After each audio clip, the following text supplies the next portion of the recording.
Assalamualaikum warahmatullahi wabarakatuh. Saya Rahma Intan Maharani dengan NPM 2305040136 dari Prodi Informatika Universitas Muhammadiyah Magelang. Di sini saya akan menjelaskan skrip OOP di Java NetBeans. Oke, untuk yang pertama yaitu adalah mengimport library yang digunakan untuk membuat aplikasi GUI atau Graphical User Interface dan berinteraksi dengan database. Yang kedua adalah kelas barang. Di sini kita membuat kelas barang. Kelas abstrak barang adalah kelas abstrak yang tidak bisa diinisiasi langsung. Kelas ini memiliki beberapa atribut, yaitu ID, nama barang, asal, tujuan. Metode abstrak untuk hitung biaya adalah metode abstrak yang harus diimplementasikan oleh kelas turunan. Ini metode abstrak hitung biaya. Untuk selanjutnya adalah kelas barang ringan dan barang berat. Kelas barang ringan dan barang berat, kelas ini mewarisi dari kelas barang yang tadi dan menambahkan atribut khusus seperti dimensi dan tarif per sentimeter. Metode hitung biaya, menghitung biaya pengiriman berdasarkan volume barang. Jadi metode hitung biaya abstrak ini juga menghitung di sini untuk menghitung jika kita memilih barang ringan, maka itu akan menghitung biaya tarif per sentimeter dan biaya dimensi per sentimeter dan tarif. Sedangkan kalau hitung biaya yang berat itu kita menggunakan per kilogram dan biaya tarifnya. Ini yang barang berat, ini yang barang berat, dan ini adalah yang barang ringan. Itu untuk menghitung ketika nanti kita menginputkan data, ketika pengguna menginputkan data.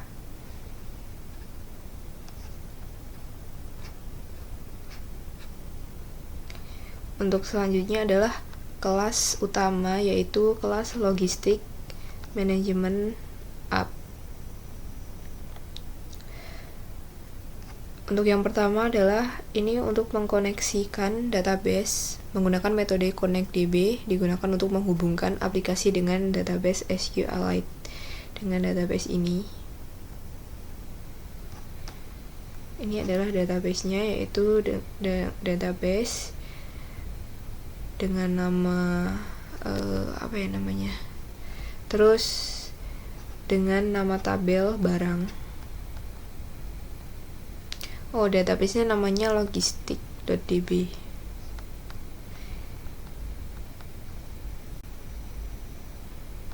Untuk yang kedua, from tambah barang menggunakan metode show tambah barang from connection, menampilkan dialog untuk menambah barang baru. Nah, di sini pengguna dapat memasukkan informasi barang dan menyimpannya ke database.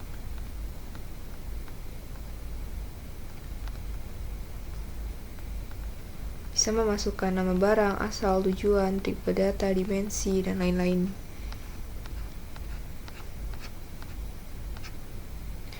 Ini adalah action-nya untuk menambahkan jika ringan. Jika kita pencet ringan, maka yang muncul adalah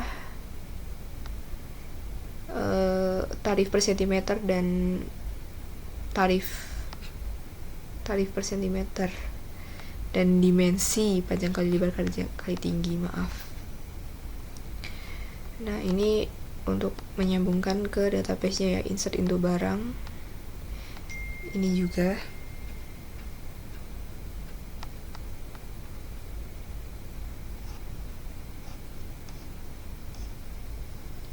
Nah, jika berhasil menginputkan data, maka muncul pesan data berhasil disimpan. Dan jika gagal, maka akan muncul pesan error. Nah, di sini adalah private static void show edit barang. Ini untuk mengedit barang.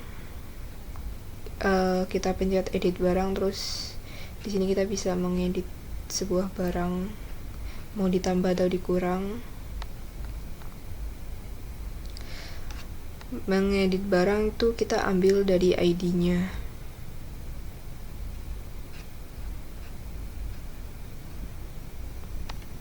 Ini codingan ini hampir sama dengan tambah barang.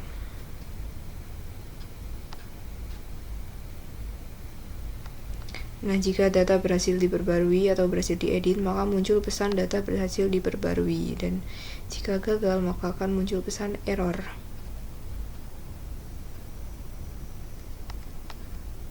Nah, ini untuk memuat data barang dengan metode load barang data, mengambil data barang dari database dan menampilkannya di tabel.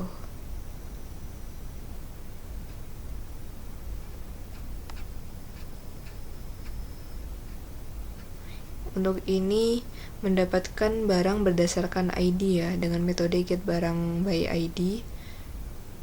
Mengambil data barang berdasarkan ID yang diberikan. Ini mengambil dari database, select bintang from barang where ID, kita mengambil ID-nya. Ini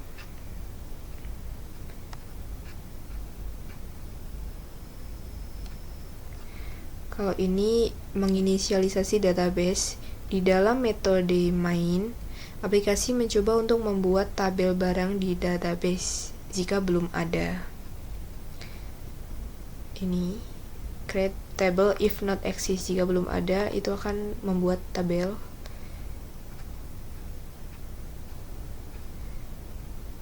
Ini adalah judul sistem manajemen sistem manajemen pengiriman barang. Ini adalah button atau tombol tambah barang, edit barang, hapus barang, dan refresh data. Ini menambahkan aksinya.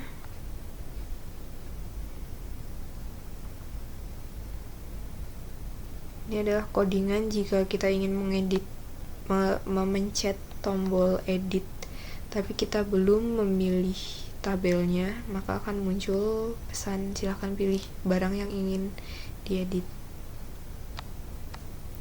Nah, kita akan menghapus barang, maka juga akan muncul pesan apakah Anda yakin ingin menghapus barang ini, konfirmasi hapus gitu. Nah, jika terkonfirmasi untuk menghapus, maka akan langsung melakukan aksi delete from barang.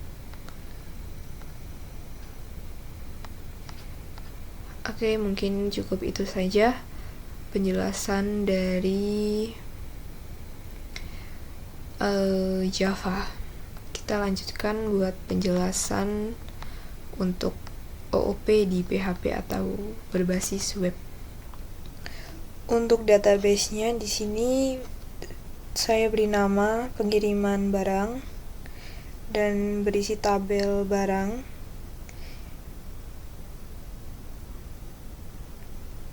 Di tabel barang itu ada ID, nama barang, asal, tujuan, jenis, dimensi, berat, tarif per sentimeter, dan tarif per kilogramnya ya.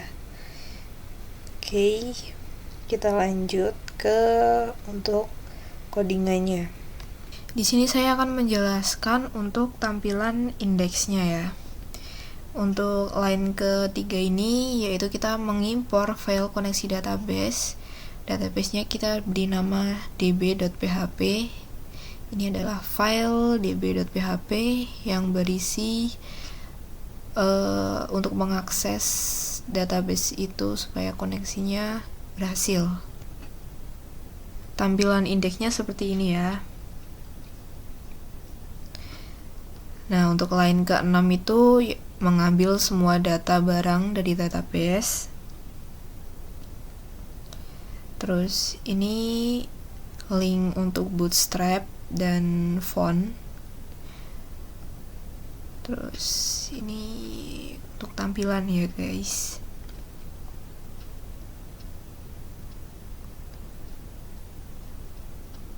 Ini juga masih tampilannya. Oke, untuk penerapan OOP di koneksi database ini. Con ini menunjukkan penggunaan encapsulation di mana detail implementasi koneksi database disembunyikan dari bagian lain dari aplikasi.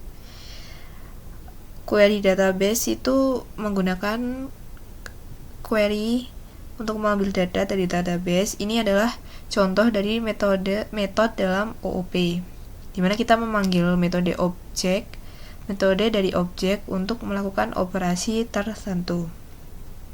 Nah, di sini adalah implementasi untuk CRUD-nya ya. Di sini kita mengambil ID, nama barang, asal tujuan, jenis, alat bantu yang pengguna sudah masukkan lewat tambah barang ini. Itu menggunakan exception handling. Dalam bagian tambah barang, kita menggunakan try catch untuk menangani masalah saat menyimpan data ke database. Nah, ini di sini juga ada buat perhitungan biaya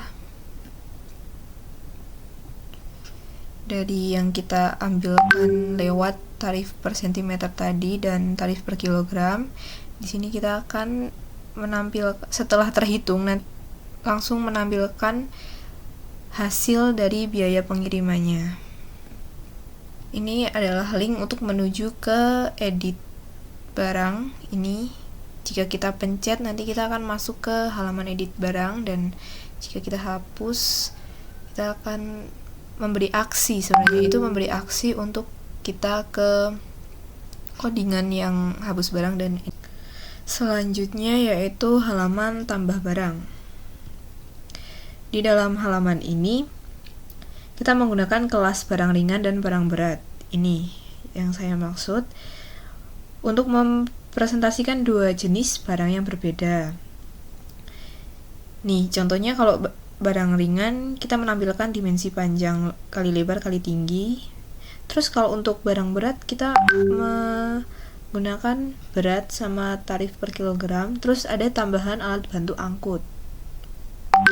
Nah, selanjutnya untuk kelas barang ringan dan berat, ini adalah contoh dari inheritance dan polymorphism dalam OOP, di mana kedua kelas ini dapat memiliki metode dan atribut yang berbeda, tetapi dapat diperlakukan sebagai objek dari kelas yang sama, misalnya kelas barang. Nah, di codingannya itu kita mengimpor kelas barang ringan dan kelas barang berat.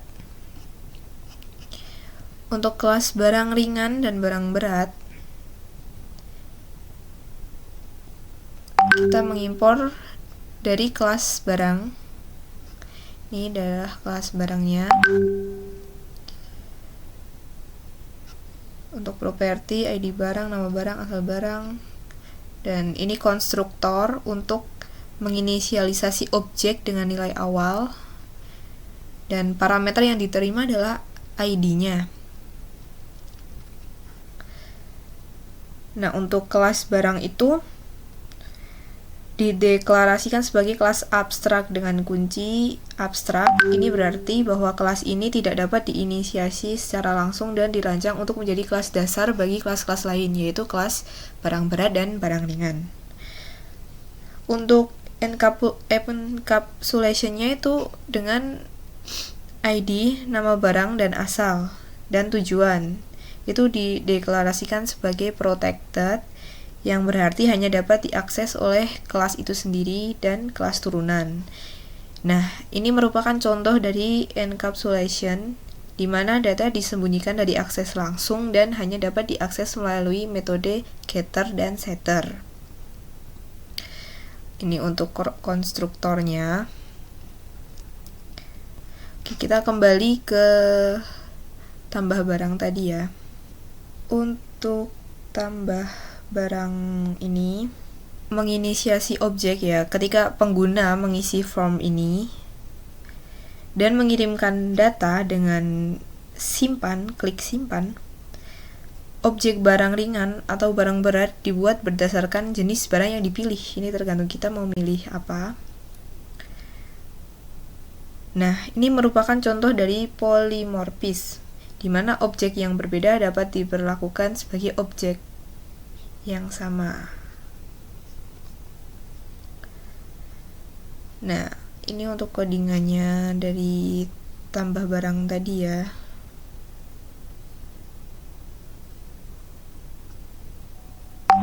Ini codingan mengambil input pengguna yang kemudian kita upload ke database, nama barang, asal, tujuan, jenis gitu. Nah, ini untuk memvalidasi jenis barangnya. Kalau jenis ringan, kita cuman mengupload dimensi dan tarif per sentimeternya. Nah, kalau untuk dimensi berat, kita mengambil berat, tarif per kilogram, alat bantu. Nah, jika input yang kita maksudkan itu salah, nanti akan memunculkan pesan jenis barang tidak valid ya. Nah, ini untuk query atau kode. Ini kode untuk menyimpan ke database-nya, yaitu ini sebuah kode untuk menentukan nilai untuk dimensi, berat, tarif per sentimeter, dan lain-lain. Nah, ini saya sudah lengkapi dengan komentar, memeriksa apakah objek adalah ringan, memeriksa apakah objek adalah barang berat. Nah, ini. Nah, untuk query menyimpan data barang ke database, kita menggunakan count tadi. Dan ini kode untuk mengikat parameternya ke query. Nah, kalau kita sudah berhasil menyimpan, ini kita akan langsung diarahkan ke halaman indeks lagi. Nah, kalau kita gagal menyimpan data, akan memunculkan sebuah pesan, yaitu gagal menyimpan data. Nah, ini adalah sebuah Bootstrap CSS untuk tampilan formulir tambah barang ini ya. Oke.